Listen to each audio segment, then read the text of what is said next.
My startup needs capital. What do I do? Relax, it's not that complicated. Just keep these 3 golden rules in mind. Choose your structure wisely. Do you have a corporation set up, an LLC, a partnership? What's the structure that you are currently operating your business? And how do you want to raise your initial capital? Do you want to raise the capital in the form of equity? So you're going to take in money and then you're going to give someone ownership units if it's an LLC, or you're going to give them shares if it's a corporation. Or are you going to give them an interest rate? You're going to take on debt. You're going to treat it as debt financing. Debt is great because it protects you from some forms of personal liability if you take on debt in the name of your business, but it's still something that you have to think about because you do have to pay it back, and that could impact the ongoing cash flow of the business and hinder your ability to grow. Equity is great because it enables you to raise money without an immediate requirement to pay it back. However, make sure that you keep a majority stake. 80%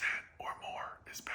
What about raising money from friends and family? Friends and family, guys, be careful. This is gonna sound weird, but you honestly have to treat them like they're not your friend and they're not your family. You have to treat them like a stranger, meaning if you're gonna do a deal with a stranger, you'd make sure that it was buttoned up. You'd make sure that the agreements were tight. You'd make sure that you were protected. You'd make sure that you described in vivid detail what you were promising to do and what you were not promising to do and what you expected from them in return. And that's very, very important. If you do that, you might be able to get an ironclad agreement. I still can't promise that you won't have conflicts because mixing family and friends with money is typically a bad idea. Got it. So how do I handle professional investors? Transparency, super, super important. Disclosure cures all. So when you're raising money, what do investors want to know? It's the same thing that you would want to know. How are you going to create value in this business? Why are you raising money? What are you going to spend the money on? What are you going to build? How long is it going to take? When am I going to get my money back? How much money am I going to get back? Number 1, be conservative with these estimates. Number 2, make sure that you are giving reference points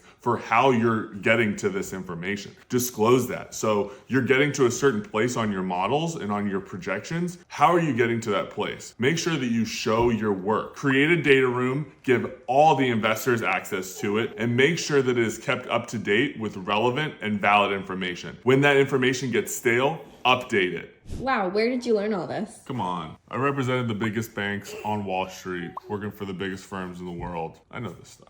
Follow me to learn more about how to raise money the right way.